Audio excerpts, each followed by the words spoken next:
नमस्कार, मैं हूं सुरेश चौहान की और आप देख रहे हैं बिंदास बोल। बिंदास में हम आपके सामने आज मुद्दा लेकर आए हैं भारत के अंदर जो पाकिस्तान है, सीमा के बाहर का जो पाकिस्तान है, वो तो उसके खिलाफ लड़ने के लिए हमारी जो सेना है, हमारे जो भारत माता के जवान सीमा पर खड़े हैं, वो अपनी जान की बाजी लगाकर उस पाकिस्तान को तो पीछे ढकेलेंगे ही, आगे आने ही नहीं देंगे। लेकिन जो सीमा के अंदर का पाकिस्तान है, जो देश के अंदर का है, जो गांव-गांव में, जो जिलों में, जो राज्यों में कई तरफ फैला हुआ है, अब उसकी घुसपैठ ना केवल गांव शहरों में नहीं तो बल्कि बीएसएफ जैसी संस्थाओं में, भारत के सशस्त्र बलों में और तमाम ऐसी संस्थाओं में हो रही है जहां से पाकिस्तान का सीमा के बाहर का खतरा जो है उतना बल्कि उससे ज्यादा खतरा अंदर के घुसपैठ से है। और इसलिए आज के बिंदास में हम सब मिलकर बात करेंगे, उस खतरे की इशारा देंगे, उसका चिंतन करेंगे, उसकी समस्या के समाधान के दिशा में सोचेंगे कि आखिर हिंदुस्तान के अंदर के पाकिस्तान से कैसे निपटा जाए। आपके कॉल लेने के पहले विस्तार से मुद्दा।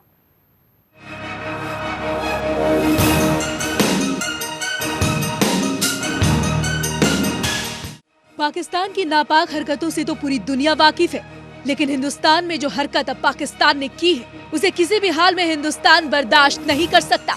पाकिस्तान के जासूस बड़े पैमाने पर हिंदुस्तान के कोने कोने में फैले हैं, जो भारत की खुफिया जानकारियां पाकिस्तान को मुहैया करा रहे हैं। सीमा पर तो हिंदुस्तान के दुश्मन से निपटना आसान है, लेकिन हिंदुस्तान के अंदर छिपे पाकिस्तानी जासूसों को पकड़ना और उनका खात्मा करना काफी मुश्किल है। हिंदुस्तानी सीमा के अंदर ऐसे कई इलाके हैं जहां पाकिस्तान जिंदाबाद और पाकिस्तान के झंडे लहराए जाते हैं। श्रीनगर उसका ताजा उदाहरण है, जहां हर शुक्रवार को पाकिस्तान बनाम आतंकिस्तान और आईएसआईएस के झंडे लहराए जाते हैं। पाकिस्तान के जासूसों की पहुंच अब हिंदुस्तान की सेना तक हो गई है। हाल ही में भारतीय सेना ने 3 पाकिस्तानी जासूसों को धर दबोचा है और जासूसी के आरोप में रविवार को गिरफ्तार किए गए बीएसएफ के हेड कांस्टेबल अब्दुल रशीद से पूछताछ में कई बड़े खुलासे भी हुए हैं। देश भर में 8 से ज्यादा आईएसआई एजेंट पाकिस्तान को गोपनीय जानकारी मुहैया करा रहे हैं। वो खुद तमाम गोपनीय दस्तावेज जम्मू कश्मीर के राजौरी में रहने वाले कैफतुल्ला खान उर्फ मास्टर राजा को मुहैया करा चुका है। रशीद ने ये भी स्वीकार किया है कि वो बीएसएफ अफसरों की तैनाती, उसकी मूवमेंट और यूनिट की जानकारी कैफतुल्ला को देता था। 8 तो सिर्फ घोषित आंकड़े हैं, पाकिस्तानी जासूसों का आंकड़ा इससे कहीं अधिक है। तो यहाँ सबसे बड़ा सवाल ये उठता है कि हम हिंदुस्तान के अंदर के पनप रहे पाकिस्तान को कैसे खत्म करें। आज हालत ये है कि हमारे देश के अंदर ही राष्ट्र विरोधी सुर उठ रहे हैं। ओवैसी आजम खान जैसे देश के गद्दार ही हिंदुस्तान को तोड़ने की साजिश कर रहे हैं। हिंदुस्तान के अंदर ही पाकिस्तान बसाना चाहते हैं, जिन्हें रोकना बेहद जरूरी हो गया है। जरूरत है हिंदुस्तान की सज्जन शक्ति के एकजुट होने की, एक साथ मिलकर हिंदुस्तान के अंदर छिपे देश के गद्दारों और आतंकिस्तान समर्थकों का पर्दाफाश करने की और हिंदुस्तान विरोधियों को उनके किए की सजा देने की।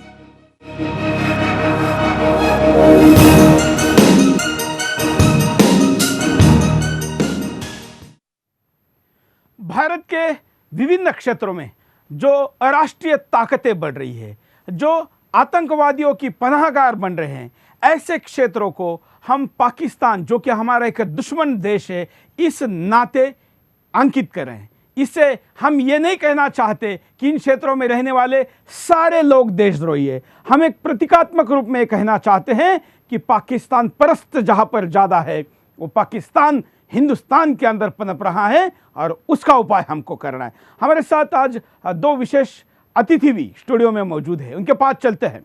हमारे साथ है प्रकाश सिंह जी, जो पूर्व डीजी बीएसएफ है, जाने माने कॉलमिस्ट है, इस विषय पर एक्सपर्ट है और प्रत्यक्ष रूप से इस स्थिति को अपने आंखों से देख चुके हैं और हाथ से भी निकाल चुके हैं। ऐसे में उनसे हम आज जानना चाहेंगे कि उस जमाने में क्या स्थिति थी और आगे हम इसको कैसे लेके जा सकते हैं। हमारे साथ दूसरे अतिथि है, हमारे साथ जितेंद्र खुराना जी है, जो हिंदू प्रचार अभियान को आगे चला रहे हैं। आप बिंदास में इनको पहले भी देख चुके हैं। इन दोनों अतिथियों के साथ हमेशा की तरह बड़ी संख्या में आप अपने घरों में बैठकर अपनी प्रतिक्रिया इस शो में टेलीफोन के द्वारा और वीडियो में स्काइप कॉल करके स्काइप के द्वारा दे सकते हैं।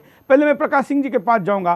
प्रकाश जी, हिंदुस्तान के अंदर जो राष्ट्रीय ताकतें बढ़ रही है, इसको कैसे खत्म किया जाए, इस विषय पर हम बात करें। शुरुआत कहाँ से करेंगे? देखिए, पहले तो आपने जो आज के प्रोग्राम की जो टाइटल दी है, हिंदुस्तान में पनपते हुए पाकिस्तान को ख़त्म करना, मुझे इससे थोड़ा सा गुरेज है। और मैं समझता हूँ कि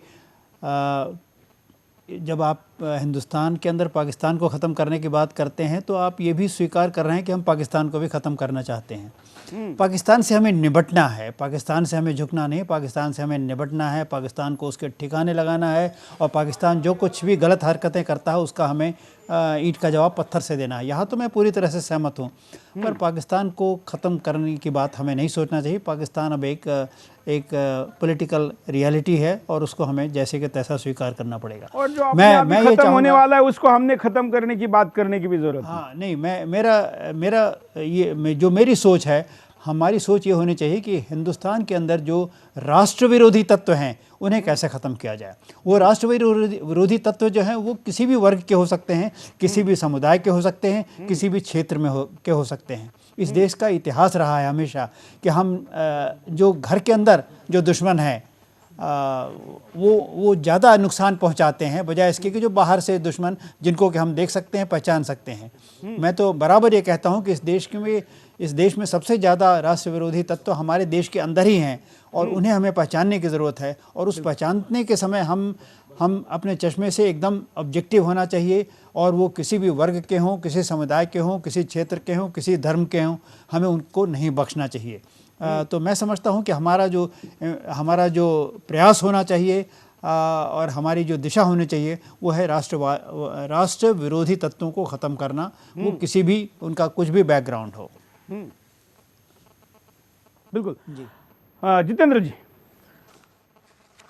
देखिए, मैं माननीय श्री प्रकाश सिंह जी से आधा सहमत हूँ, आधा नहीं हूँ।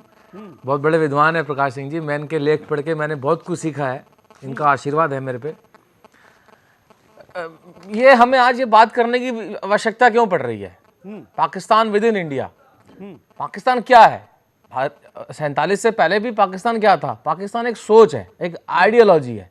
दो राष्ट्र का टू नेशंस जो थ्योरी थी, ये भी तो एक आइडियोलॉजी थी, विचारधारा थी कि दो समुदाय, ये जो इनका धार्मिक चिंतन है, ये साथ में नहीं रह सकता। ये जो उसमें पहले अलामा इकबाल ने दी, सावरकर ने कहा और बाद में जिन्ना ने इसको माना, और 47 में ये सब हुआ और डंके की चोट पर हुआ।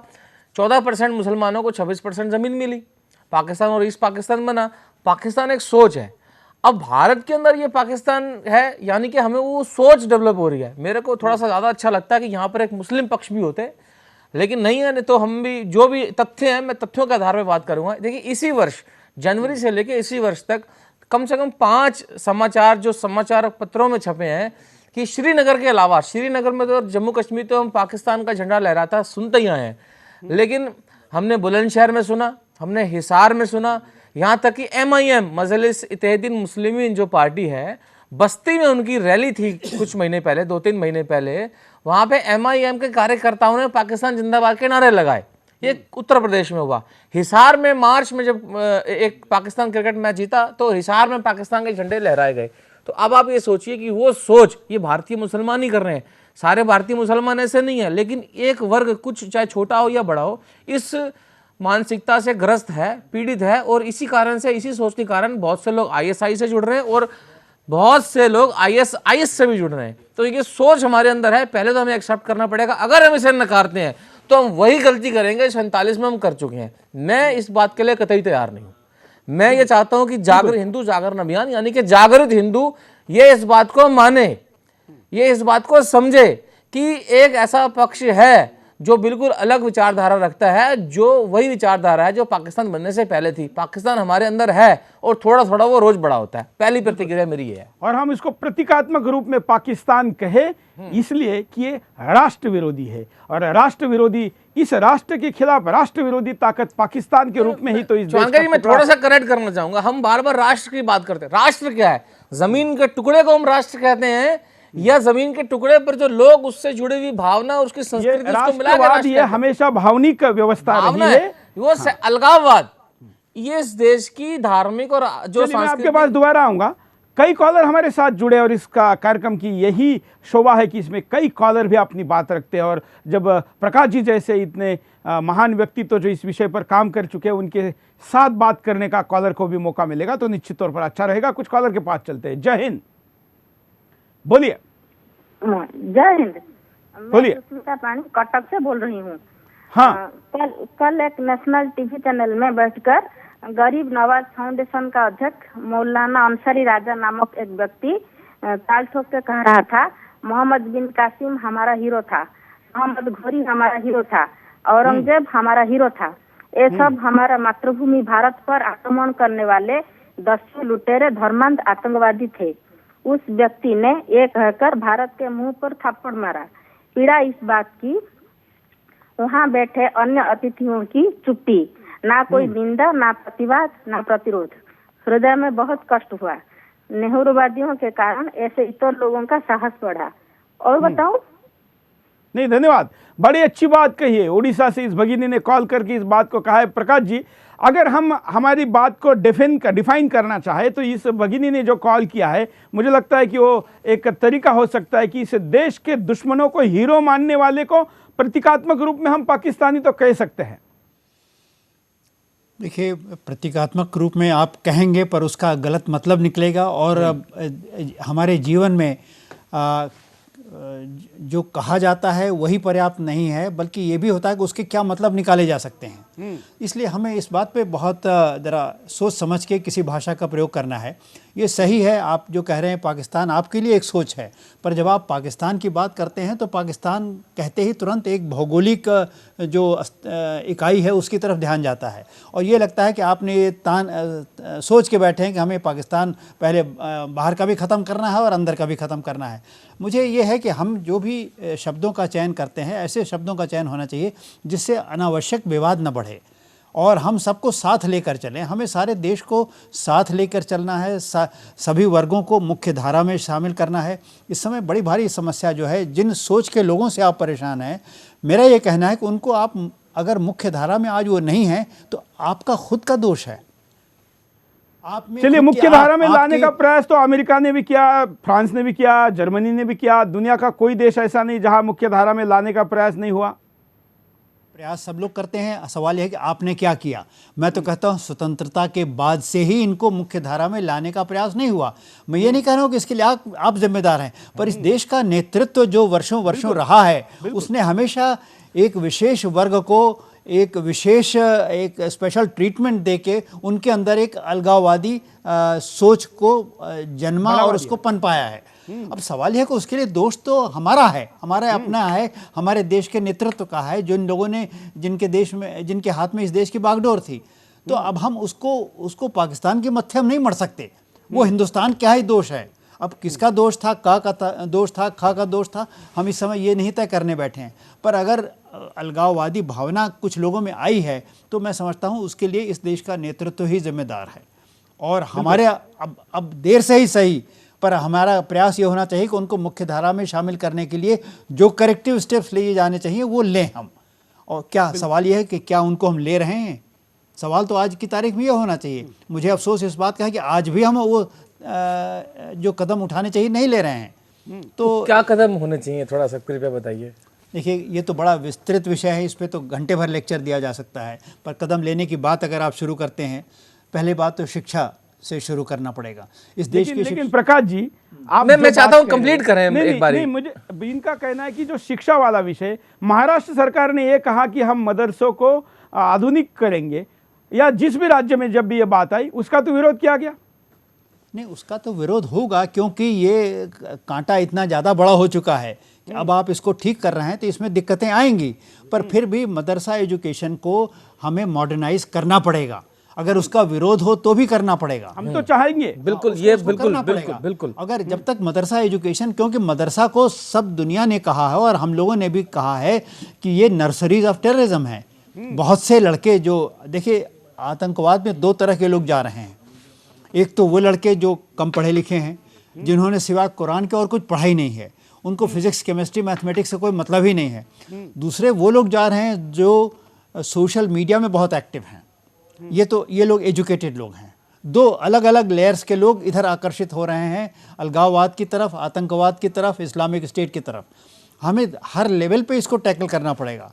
मदरसा एजुकेशन तो एक तरह से इनकी जो क्रॉप जो तैयार हो रही है वो मदरसा एजुकेशन से तैयार हो रही। जो फुट सोल्जर्स होंगे आतंकवाद के, अगर आतंकवाद इस देश में बढ़ा तो वो फुट सोल्जर्स मदरसे से आएंगे।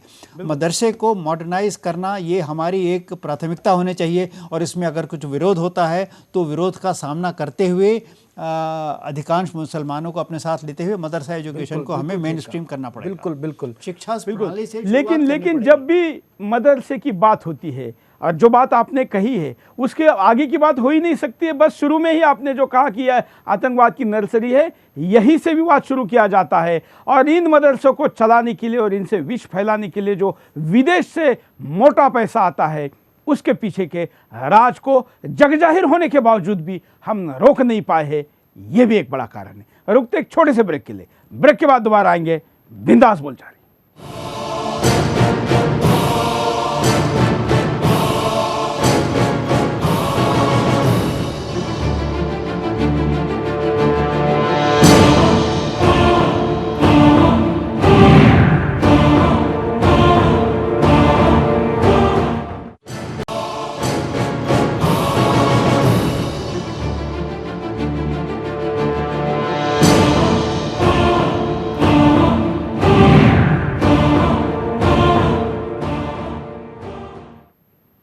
ब्रेक के बाद आपका एक बार फिर स्वागत है। आप बिंदास बोल देख रहे हो। बिंदास में हम आपके सामने मुद्दा लेकर आए भारत के अंदर के बढ़ते पाकिस्तान के बारे में हम बात कर रहे हैं। इस विषय पर हिंदुस्तान में राय अलग हो सकती है, विचार अलग हो सकते हैं, मत अलग हो सकते हैं, लेकिन इस देश के सबसे बड़े दुश्मन के तौर पर पाकिस्तान है, इस पर दो राय शायद नहीं होनी चाहिए। हमारे साथ कई विशेष अतिथि भी जुड़े, उसके साथ कई कॉलर भी जुड़े। पहले कॉलर के पास चलते हैं। जय हिंद।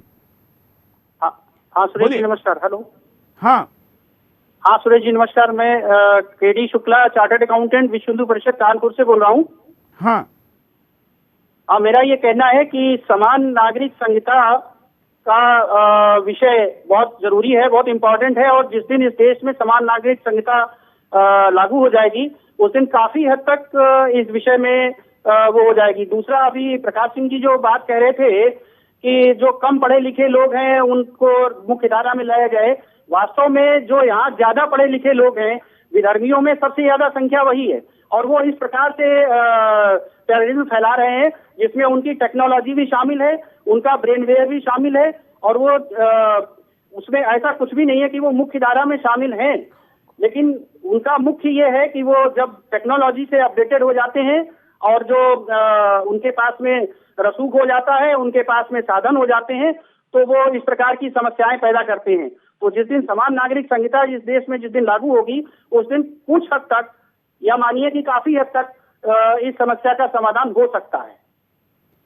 प्रकाश जी के पास चलते, क्योंकि कॉलर ने प्रकाश जी का नाम लेकर बात की है। प्रकाश जी, क्या समान नागरिक संहिता इस हम जिसको पाकिस्तान कह रहे हैं उसको खत्म करेगी? देखिए, यूनिफॉर्म सिविल कोड या समान नागरिक संहिता ये तो संविधान में लिखा था। सुप्रीम कोर्ट इस विषय पे शायद 3-4 बार बोल चुका है, पर हमारे राजनीतिक नेतृत्व में ये साहस नहीं है। धीरे धीरे मुझे लगता है कि मुसलमान महिलाएं ज़रूर इसमें कुछ पहल कर रही हैं, और उन्होंने अभी हाल ही में एक पिटीशन भी दिया है मोदी जी को कि बहुत सारी बातें जो उनको तलाक से संबंधित है वो सब खत्म होनी चाहिए। तो ये यूनिफॉर्म सिविल कोड तो इस देश में लागू होना ही चाहिए। अब उसमें इतना समय क्यों लग गया? हम तो बहुत सारी बातों को हम घसीट रहे हैं, और उसके लिए बजाय इसके कि मन बनाने के हम वोट, ये सब मसला तो शाहबानो केस से शुरू हुआ, वहीं से हम पीछे हटना शुरू कर गए, और उसके बाद किसी नेतृत्व में ये हिम्मत नहीं हुई कि यूनिफॉर्म सिविल कोड की बात को आगे बढ़ाएं। सुप्रीम कोर्ट बीच बीच में कहती है और फिर कह के वही बात वहीं ख़त्म हो जाती है, और जब तक राजनीतिक नेतृत्व में ये साहस नहीं होगा तब तक के इस मामले पे आगे नहीं बढ़ेंगे। पर हाँ, इसमें हमें मुसलमान और बहुत से प्रोग्रेसिव मुसलमान हैं इस देश में। मैं तो मानता हूँ कि अब मुसलमानों में सोच बदल रही है, और वो समझते हैं कि उनको भी आधुनिक होना चाहिए, और उनके आधुनिक बनने के लिए ये आवश्यकता है कि एक यूनिफॉर्म सिविल कोड हो।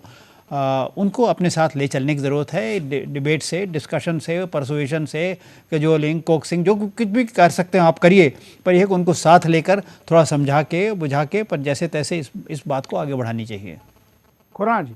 नहीं, बिल्कुल माननीय श्री प्रकाश सिंह जी ने बिल्कुल ठीक कही बात कि प्रोग्रेसिव मुस्लिम है और मुस्लिम महिलाएं इसके लिए ज़्यादा आतुर हैं, वो उनमें इसके लिए ज़्यादा एक इच्छा दिखती है।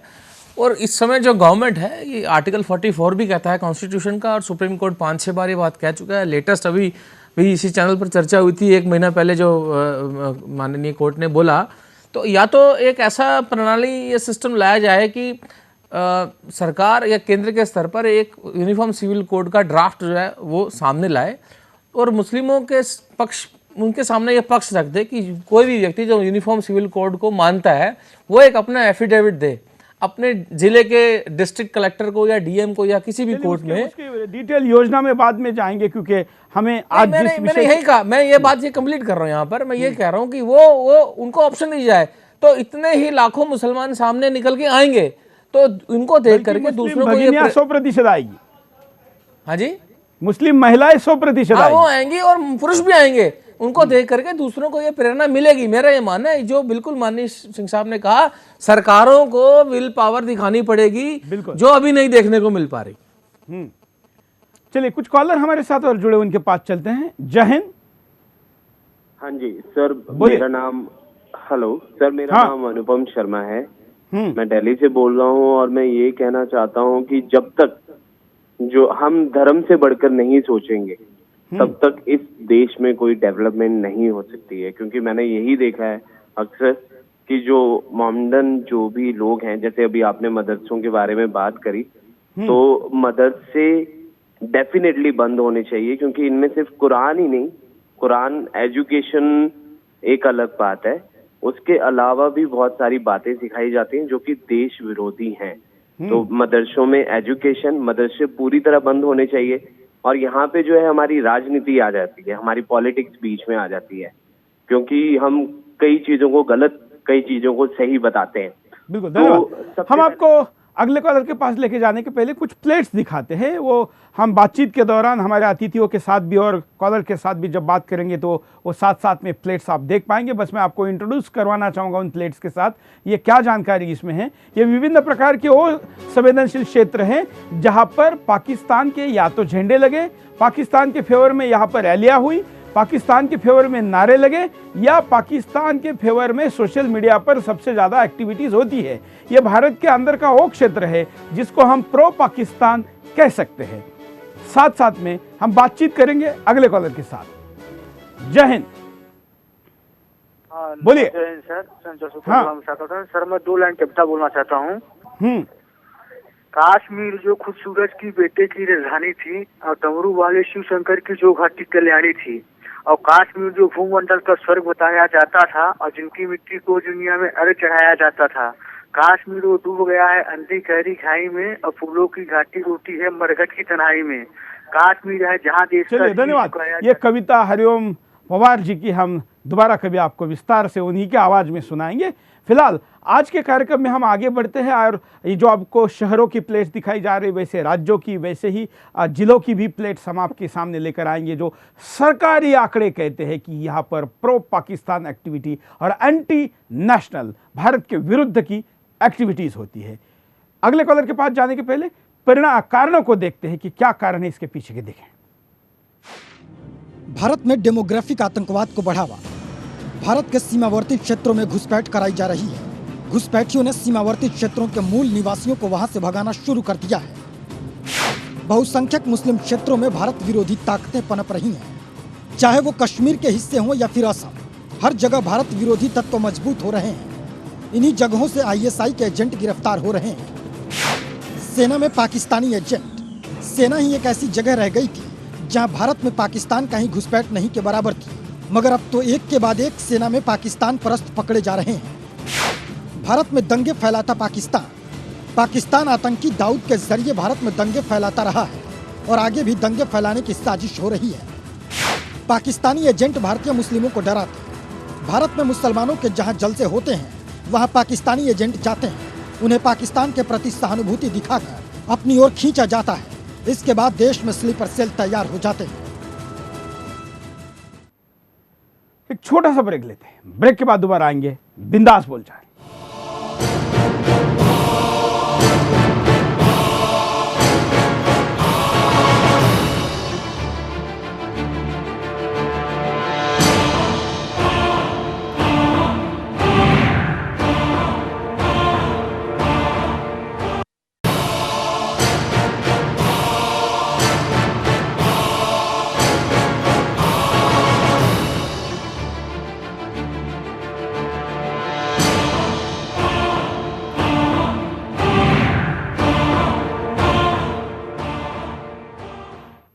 ब्रेक के बाद आपका एक बार फिर से स्वागत है। हमारे साथ प्रकाश जी जुड़े हैं, उनके पास चलते। प्रकाश जी, हम बात कर रहे हैं इन विषयों पर। हम जब आगे बढ़ते हैं तो भारत के अंदर की ऐसी राष्ट्रीय गतिविधियों के कारणों पे हम जब नजर डालें तो और क्या आप जोड़ेंगे?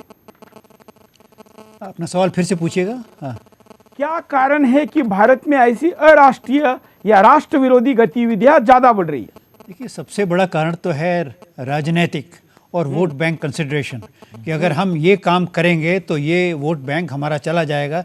ये सबसे बड़ी कमज़ोरी हमारे नेताओं की है, और इस वोट बैंक कंसिडरेशन की वजह से जो कार्रवाई की जानी चाहिए प्रशासनिक स्तर पे वह कार्रवाई नहीं की गई। और चूँकि प्रशासनिक जो अमला है, जो एडमिनिस्ट्रेटिव स्ट्रक्चर है, वो शासन के अधीन है, जो कि मैं हमेशा कहता हूँ कि नहीं होना चाहिए। प्रशासनिक अमले को केवल देश के संविधान और देश के कानून के प्रति आस्था होनी चाहिए, न कि कौन मुख्यमंत्री बैठा है, कौन होम मिनिस्टर बैठा है। अगर वो गैर कानूनी आदेश दे तो हमें उसका पालन नहीं करने की स्वतंत्रता होनी चाहिए, और नहीं पालन करने पे कोई दंडात्मक कार्रवाई हमारे खिलाफ संभव नहीं होनी चाहिए। ये प्रशासनिक तंत्र होना चाहिए, जो दुर्भाग्य से कोई पार्टी ऐसा प्रशासनिक तंत्र यहाँ नहीं स्थापित करना चाहती, क्योंकि जो कुर्सी में बैठता है वो इस प्रशासनिक तंत्र का अपने ढंग से दुरुपयोग करता है।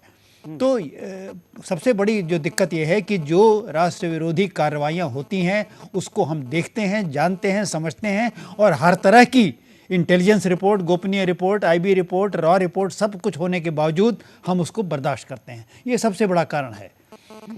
तो और तो खैर, अगर और आप कारण जानना चाहते हैं तो बांग्लादेश की घुसपैठ के बारे में जिस तरह से हमने ढीलम ढाल, बिल्कुल इसके बारे में आपको जानकारी के बता दें। गोडबोले साहब ने जो रिपोर्ट बनाई थी, जो 4 टास्क फोर्स भारत सरकार ने बनाई थी कारगिल के बाद, उसमें सबसे ईमानदारी की रिपोर्ट अगर कोई थी तो गोडबोले कमेटी की रिपोर्ट थी।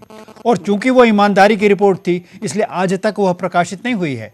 वो रिपोर्ट आज भी गोपनीय है, क्योंकि उन्होंने सरकार की ऐसी की तैसी की है कि, और अलग अलग जो भी सरकारें समय समय पर रहीं, सब पे उन्होंने लांछन लगाया है कि किस तरह से इस समस्या को हर सरकार ने, जो होते हैं, कहा जाता है, एक कहावत है कि धूल को कारपेट के अंदर डाल दिया, इसको दिखाई न पड़े, बाहर से सब ठीक ठाक लगे।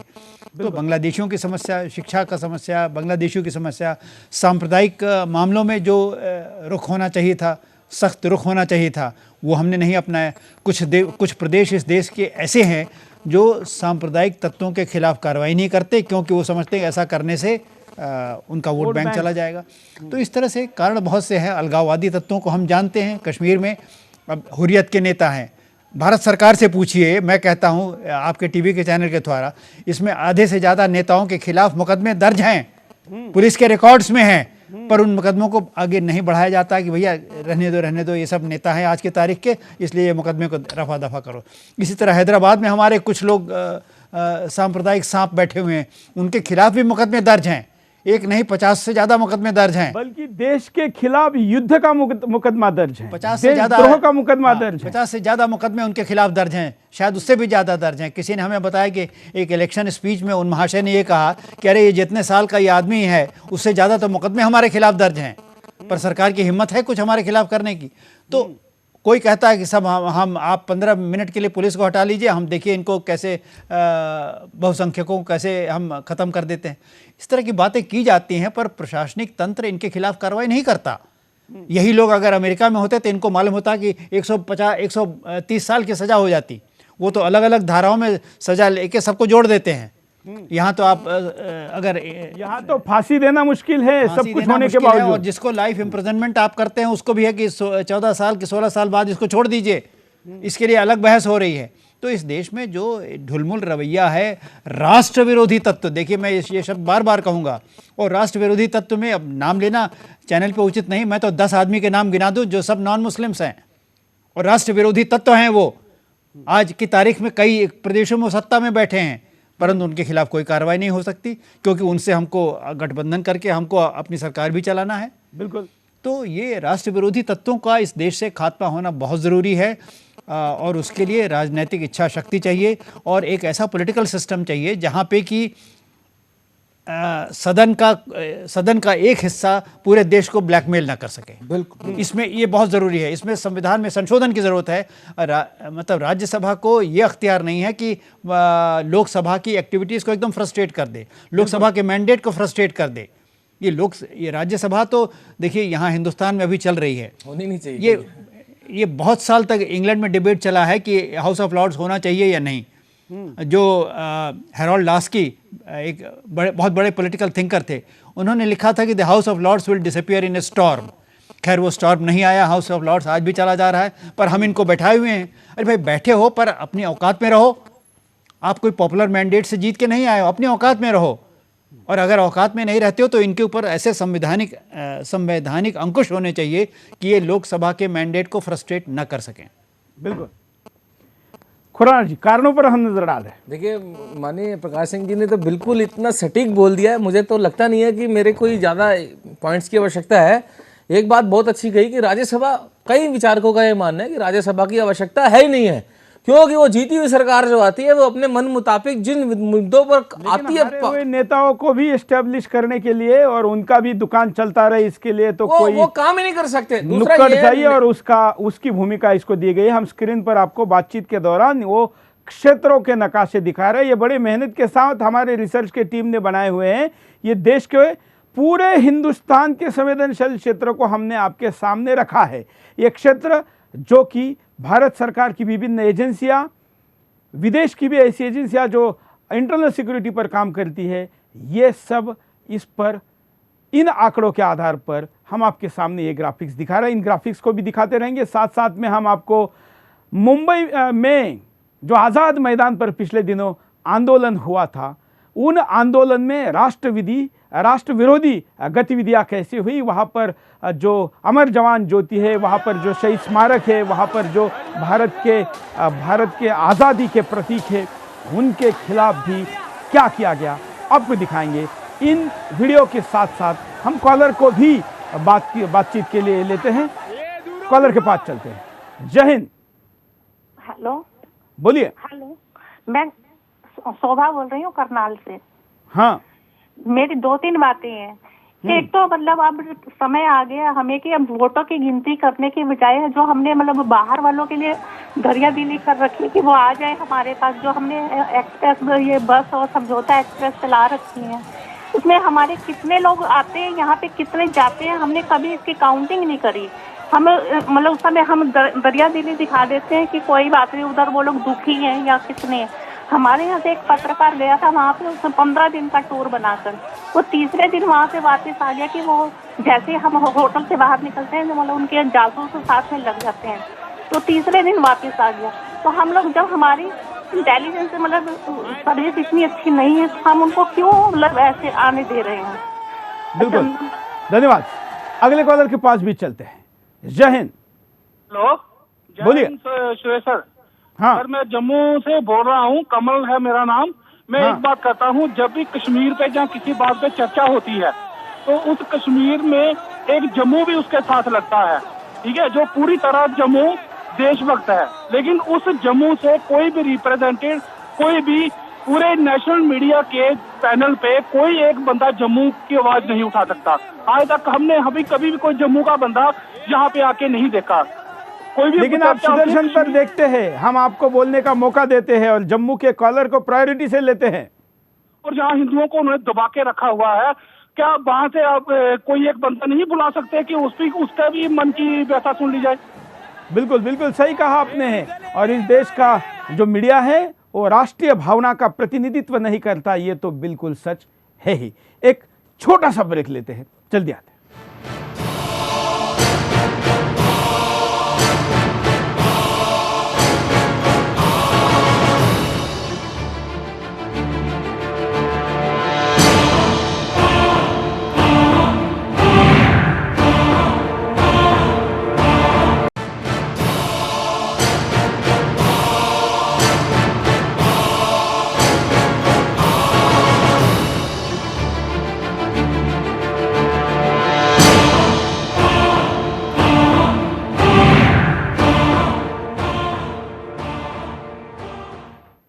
ब्रेक के बाद आपका स्वागत।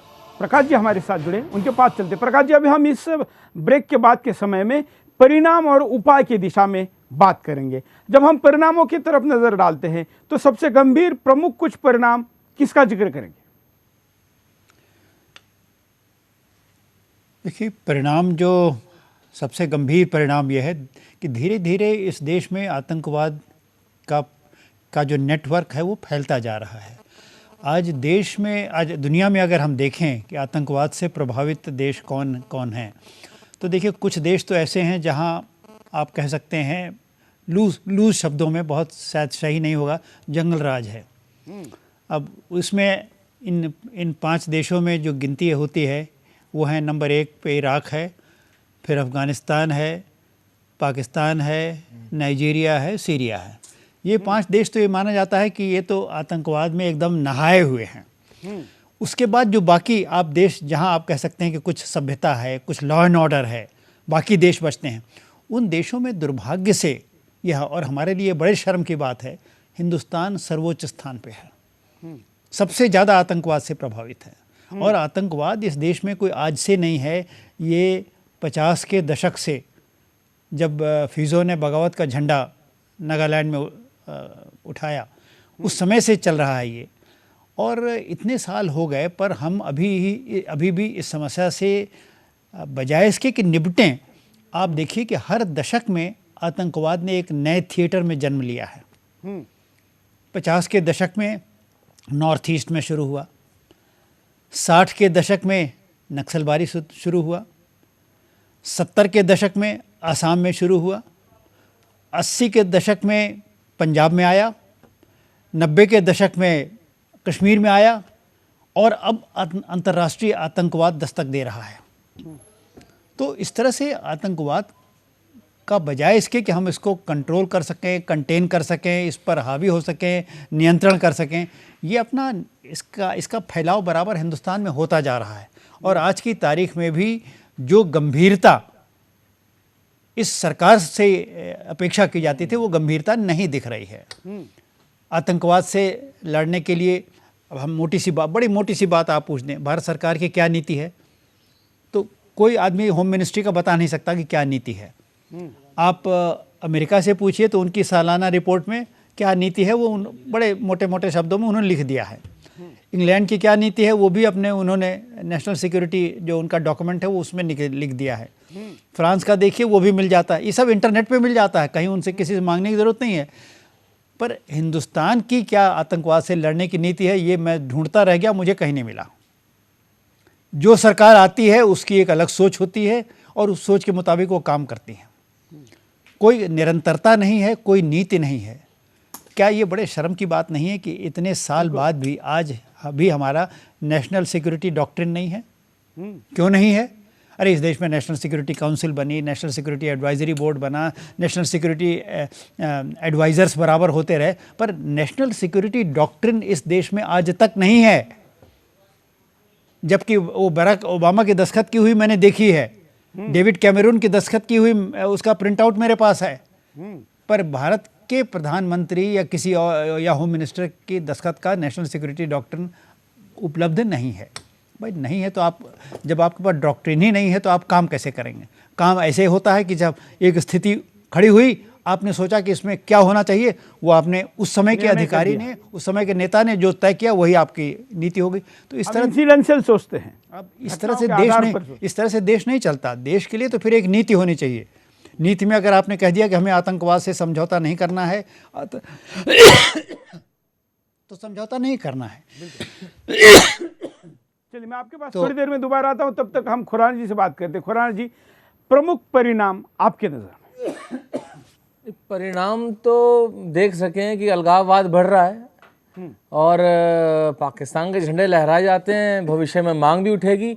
मार्च में एक मुस्लिम संगठनों का एक कार्यक्रम हुआ था, एक मदनी मौलाना है, मैं उनका पूरा नाम नहीं जानता, उन्होंने ये इसी वर्ष की घटना है, उन्होंने यहाँ तक बोल दिया था कि धर्म के आधार पर भारत का विभाजन दोबारा हो सकता है।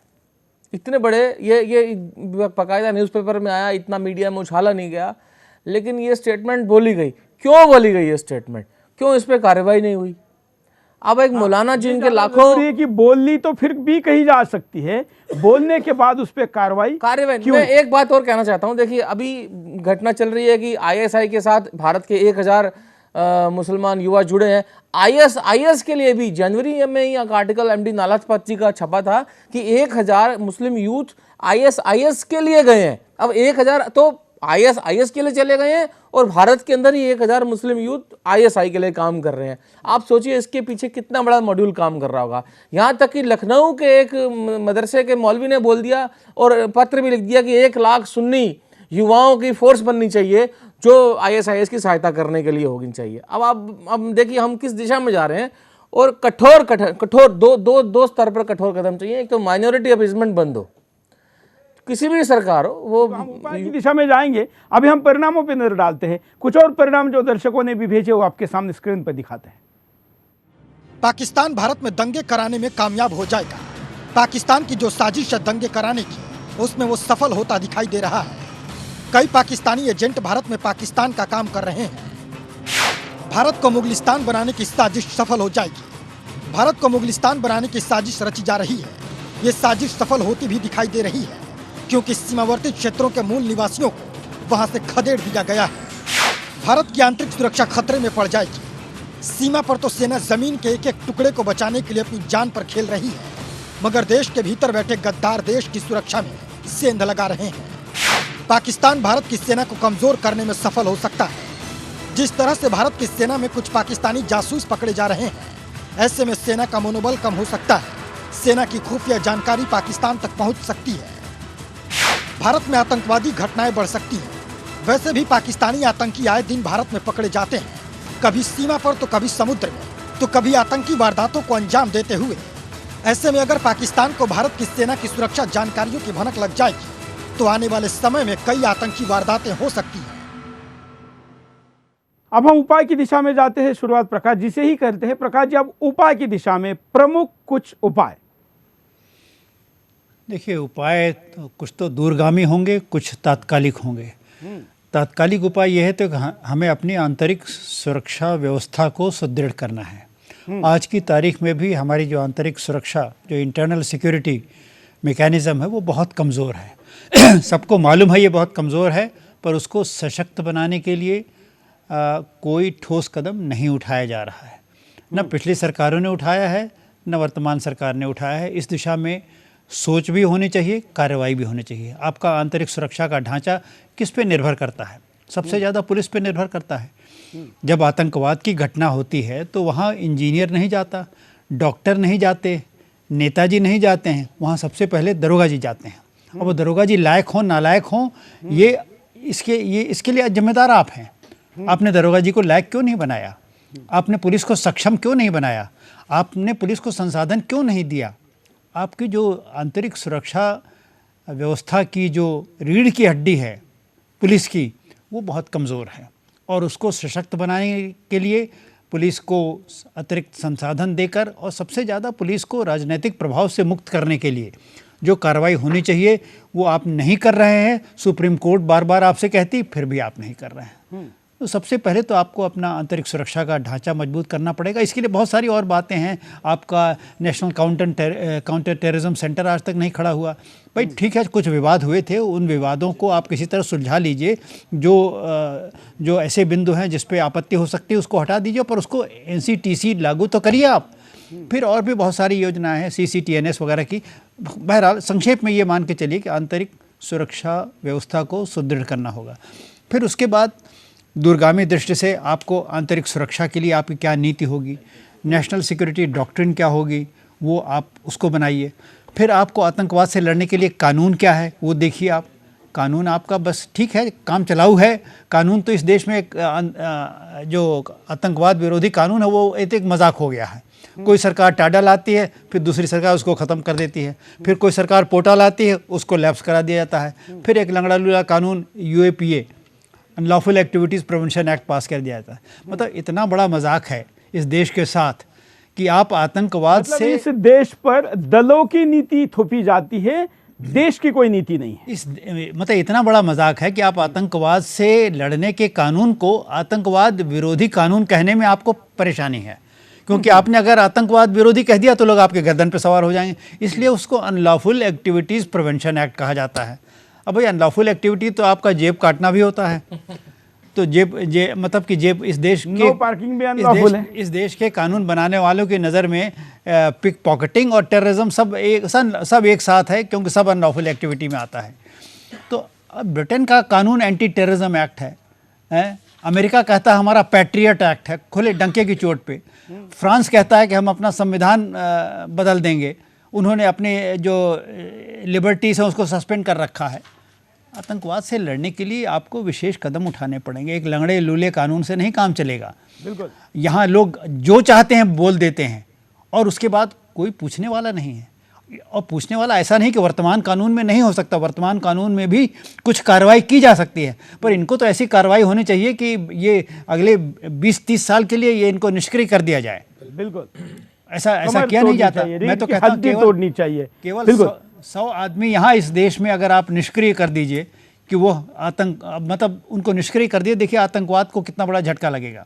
पर यह है कि उसके लिए जो कानून बनाइएगा वो कानून कोई पास नहीं होने देगा सब। और ये आप जो कहते हैं ना, तो इसलिए मतलब, और वो राष्ट्र विरोधी तत्व वो उस समुदाय से भी होंगे जिसके आप हैं। बिल्कुल बिल्कुल बिल्कुल। इसलिए मैं कहता हूँ कि हमेशा आप राष्ट्र विरोधी शब्द इस्तेमाल करिए और किसी समुदाय को उससे मत आइडेंटिफाई करिए कि राष्ट्र विरोधी तत्व हर समुदाय में है। और वो पार्लियामेंट में आप जब बहस होती है तो आप देख लीजिए कौन राष्ट्र के लिए बात कर रहा है, कौन अपने ये देखने का नजरिया है। और उस नजरिए में राष्ट्र विरोधी तत्वों के खात्मे की शुरुआत किससे करनी है, इस पर प्रायोरिटी अलग अलग हो सकती है, नजरिया अलग है। हम सारे प्रकार के नजरिए की स्वागत करते हैं। हम प्रतीकात्मक ये कहते हैं कि हिंदुस्तान के विरुद्ध जो षड्यंत्र करता है वो पाकिस्तान का प्रो है। मैं दोनों अतिथियों का आभारी हूं, उन्होंने समय निकाला आज के कार्यक्रम में। आज समय की कमी के कारण हमको यहाँ रोकना पड़ेगा, लेकिन आज हमने प्रयास किया कि आपके सामने हम हिंदुस्तान के अंदर बढ़ रहे पाकिस्तान को कैसे नेस्तनाबूद करें, इस पर विचार करें।